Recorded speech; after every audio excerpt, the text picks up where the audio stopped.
Hey, what's up everybody? It's Clayton again. Today we're going to be harvesting some potatoes.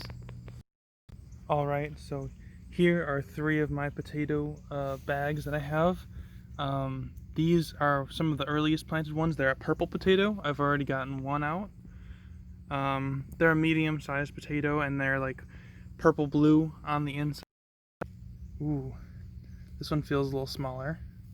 Ooh, wow, no, look at that. That's awesome. If I can get a few out of each bag, that'll be fantastic, because I have so many bags of potatoes right now. Little baby one.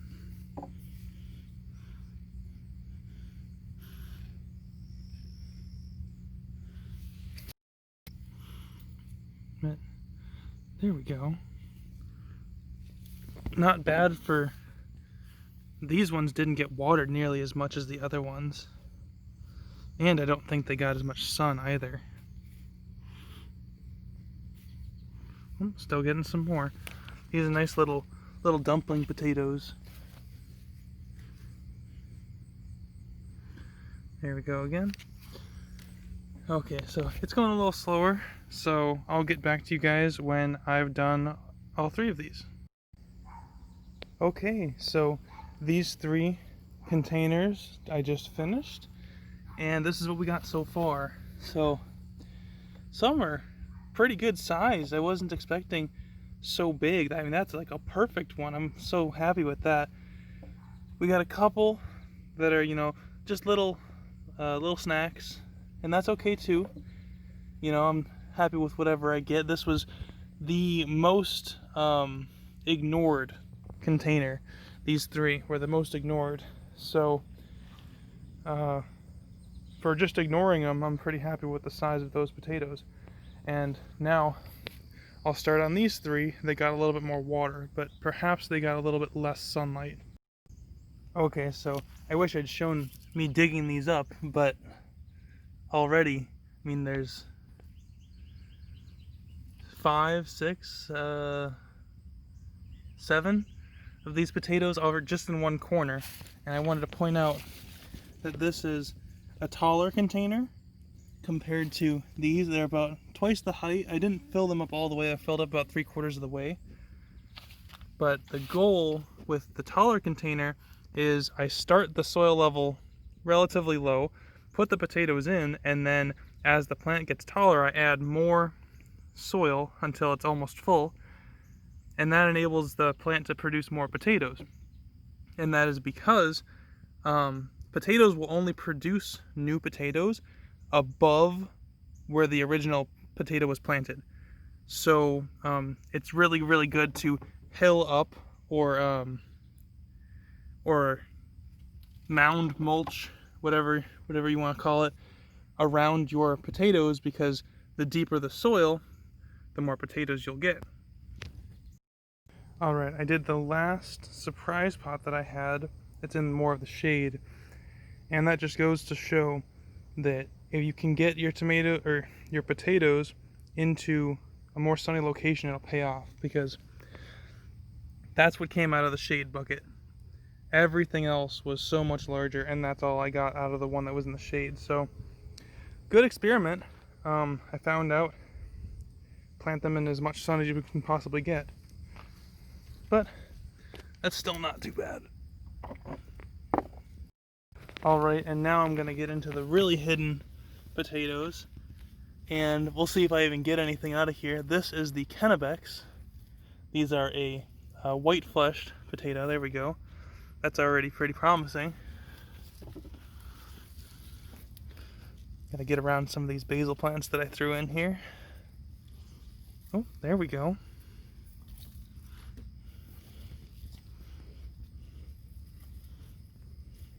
Yeah, potentially that might be it. But let's check this second one. This one, these were just kind of thrown in at the last minute. We'll see if we can get anything out of them.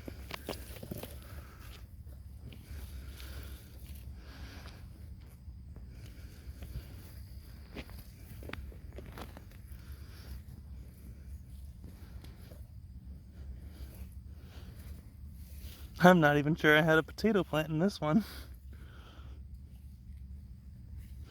Oh, oh wow, look at that.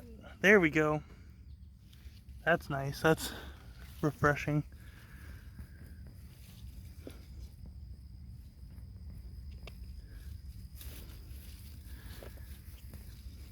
And so far, everything I've gotten is relatively small for the Kennebecs. I think lack of watering and lack of sunlight probably did it in. But again, you know, if for something that I just tossed in and said, hey, let's see what happens, pretty happy with that. I'm gonna start digging with two hands. All right, and here's another one of my experiments.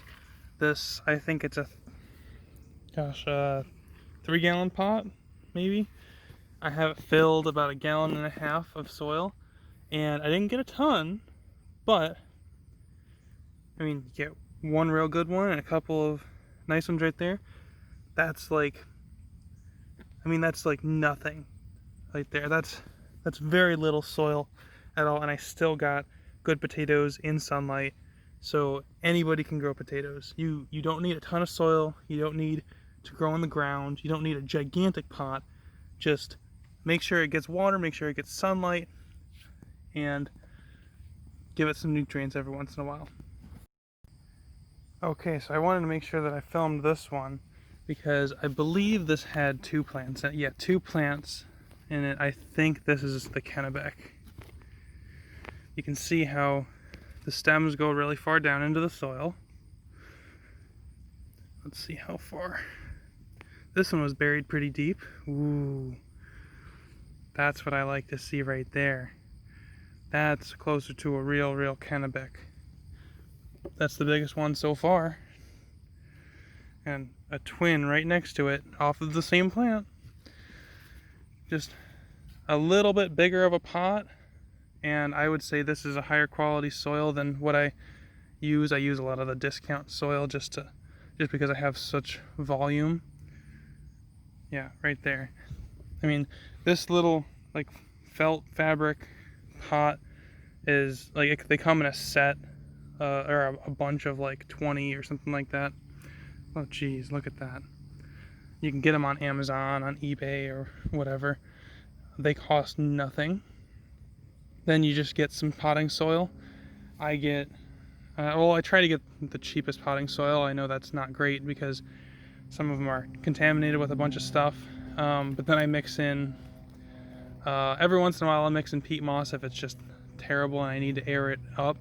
But then I'll mix in just topsoil to get some more of that clay in the soil as opposed to it just being a soilless medium.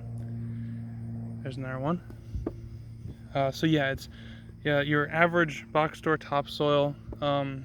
If the organic's on sale, I try to get it, but again, whatever you can get. Look at that. The topsoil, the sphagnum peat moss, which I'm trying to get away from. I'm trying to make my own imitation peat moss out of leaves. It's called leaf mold. You can look that up on YouTube and find a lot of people that break down leaves just to make something that's exactly the same as peat moss, except it doesn't take thousands of years to make. It takes 2 years to make. And some people have found a way to speed it up like really crazy fast. So I'm looking into that this year. I'm gonna collect a lot of leaves in the fall. But yeah, the peat moss or the imitation peat moss, maybe Coco Coir would be a good supplement if you're looking to buy something. The topsoil, and then I was fertilizing with all organic fertilizers, feather meal, blood meal, langbeinite, Epsom salt sprays. I was doing fish emulsion fertilizers and seaweed emulsion. Yeah, that type of stuff. Alright, so I just finished harvesting from 15 of the 22 potato containers, and the milk crate's about half full, half Kennebec, half blue, which is actually a purple potato.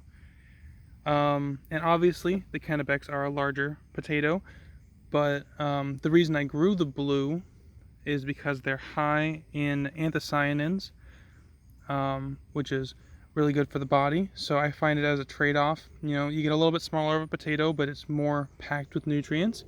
But then I get these delicious Kennebecs. And both the Kennebec and the blue are, for the most part, blight resistant.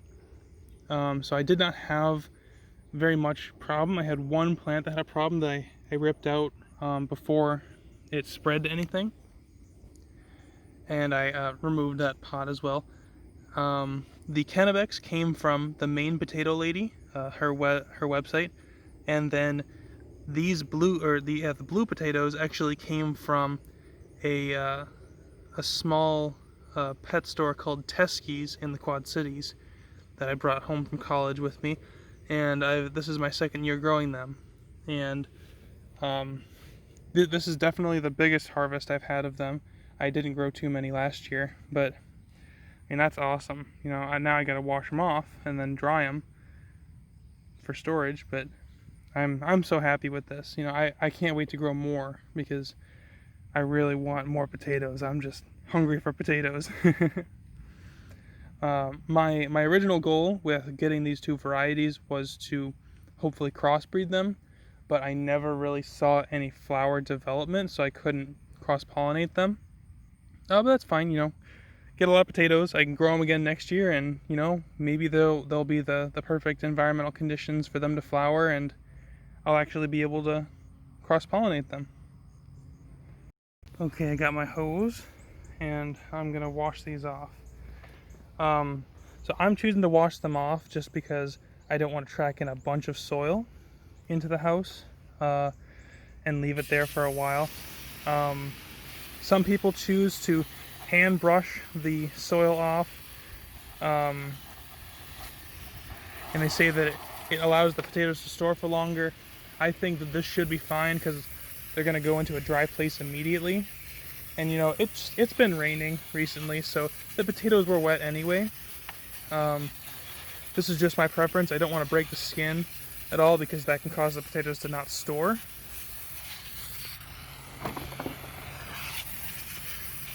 But if you've seen any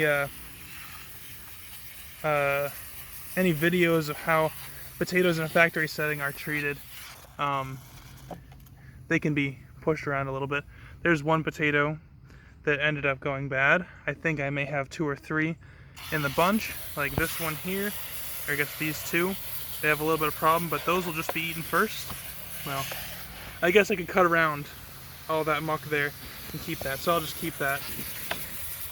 Don't want to be too wasteful, but those won't go into storage. Those are ones that I don't want to keep.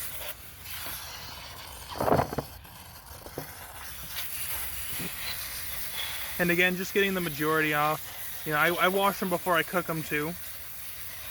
Yeah, see? There's another one that I probably don't want to store.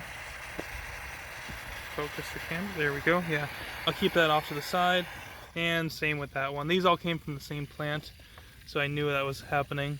And I got a few from the purple potatoes as well that are a little scabbed up, but I think that they'll be okay. They'll again just be the ones that I eat first. The blemished ones are the ones that don't store as long, so just be sure to eat those first.